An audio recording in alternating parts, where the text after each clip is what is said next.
kuri čia vieta? Kurios čia dienos? Čia tas ilgas yra? Čia 3 dienos pirmas apskristas, tas, kur ratais buvo. Daugiau 12 nelabai. Ir pratimas tai zonom duotas, tai, nu, kiek įskrendi rutulį apskritimą, tai tiek pasiemi tų kilometrų. Kodėl šiandien nesijaudini? Tai jau apskrista viskas praeitį. Kas ten buvo? Tai jinai yra įdiegta, kur čia vat matoma. Kas tai yra padaryta? Kas per programą čia yra? Ten vyks Europos čempionatas, tai daug kas iš šitos varžybas žiūrėjo kaip į gerą treniruotę jo. Čia buvo pirmos varžybos šiais metais. Sakant, sezono atidarymas? Varžybinio sezono atidarymas. Dalyvavo 3 klasės, atvira 15 plus dviviečiai ir klubinė. Klubinė klasė, kurioje dalyvau, tai buvo kažkadaise buvusių sportinių sklandų, bet dabar jau morališkai ir techniškai, gal morališkai jau pasenusių, tokios varžybos, kad jų visiškai nenurašyti, kitaip sakant, sklandymas vargšam. Tai šitoj klasėje dalyvau. Tai, bet jūs abudu esate iš muziejaus, tai gal čia jūs užfiksavot kaip muziejaus pirmąją komandą? Nebandėte to daryti?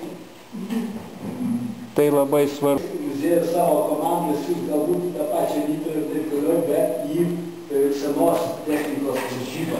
Tai čia beveik pradžia tas... Glider Club kelios senos, virš 50 metų sklandytuvų varžybos. O čia tokie sklandytuvai. Bet... Sunkiausias momentas ir iš tikrųjų kainavęs labai daug nervų. Ten išsunkė viską, tai yra startas. Dalyvių apie 160, man atrodo. Visi pakyla ir juos kelia labai anksti, tik vos prasideda terminkai. Tai reiškia, nėra net gero kilimo, nėra bado. Ir su visais jais reikia suktis vienam terminkė, visi lenda, atsiranda visokių budručių, labai matysis ten tokie paratai. Ir visas skridimas tai buvo pirmiausia išeiti ant kalnų. O kaip projektuoja šešėlį ar ten idealų? Čia žemės nubrėžė trasą. Raudona yra ore, ne, o ant žemės ten jau projektų. Daug pasirinkimų nėra. Bet kaip sakyti, patirtis rodo, kad galima nusileisti, bet kur beveik. Ten nėra pataikyti. Va, čia yra keliai.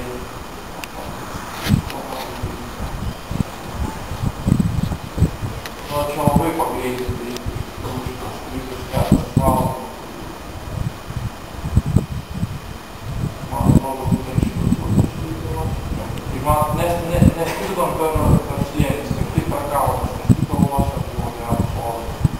Tas tam pasidarinėt, bet vis tiek gaunasi taip, kad į maršrutą išskrenda visą golą, 150 sklandų. Prankui to būna net po slėnynę, po už parašūtų. Nes visi lenda, važiuoja su ratukais per gaustą ir būna tikrai pirštą. Bet tai gali būti būtų, netikėtų. Ir būna. Klubinės klasės sklandytuvai, kadangi be balasto lengvesni, tai jos kėlė ultralengvi lėktuvėliai, visai šauniai. O šitie, kur rodo Sojūnas, sunkesnius Open klasės ir 15-inius, tai kėlė jau tie vadinami šmelikai, vienas net turbosraikinis. Va šitą moteris, kur čia mato, tai buvo vienintelė iš nežinau kiek ten tų dalyvių. Aš galvoju, sakysi šmeleko pilotė. Vienas sklandytuvas šmelekas taip pakėlė stačiai, kad, matėsi vargšas praktiškai jau neskrido, o kabojo. Jį va tai va traukė. Viskas skaičiuota klasė. Taip ir skaičiu, apsirengia ir miegmaišį dar taip, Tai jūsų viešbučio vėliavėlė buvo. Ar kuriomis valandomis iškeldavot muziejaus vėliavą? O muziejaus vėliavą kada keldavot? Muziejus mes, taip sakant, tai buvo ne ta vieta, muziejus. Ta vieta. O laisvai galėjot atstovauti? Mes atstovavom tik tai tam tikruose sluoksniuose Lietuvos aviacijos muziejų. Jo, tam prievitos aerodromas. atsistakius po metų tikrai gaus tokias eilės. Tai vykusios konstrukcijos turi paklausos.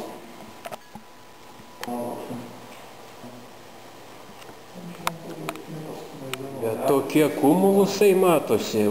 Jo, tai čia paskutinė dienos. Šiaip paskutinę dieną tik tai buvo normalus matomumas, o visa kita tai tiesiog net nebuvo prasmės fotografuotės ir gautas toks jau vos persimato ir iš tikrųjų matomumas gal 10 km rūkas. 2,4-30 metrų, daugiau negaliu kilt, nes buvo apribotas aukštis. Uždrausta aukštis. Tai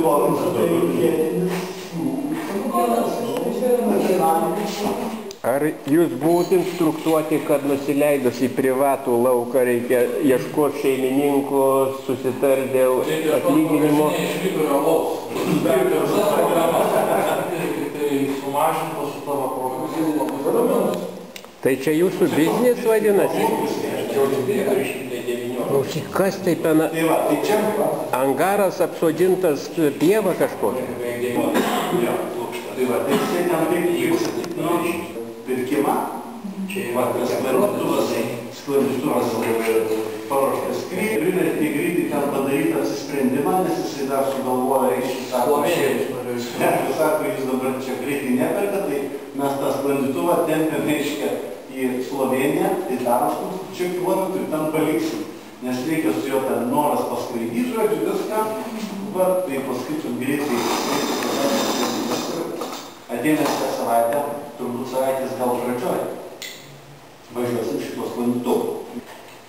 Vis tiek, šis sprendimas turi būti padarytas ir turi atsipirkti. Tikėkime, kad jeigu ne šiemet, tai kitą metą sugrįžės įpirkti. Nu, o tam kartui tai ką darysim. Visi nustos. Tai va, didelį labai tik Maskvos autobusių. O ten vieni? Ne. Tai jūs suradote tą ponę, ar ponė surado jūs? Kokią ponę? Olimpija. Ponė Olimpija? Čia su bendru šito reikėtų pasakoti. Skonė nesiginčijama, nieks nesiginčino? Olimpiją lietuviai, tiksliau sakant, Vilniečiai gavo 62 metais iš Maskvos išsikaulėjo iš rinktinės tą sklandytuvą ir tais laikais tai buvo super dalykas, nuostabus sklandytuvas, čia tokių nei iš tolo nebuvo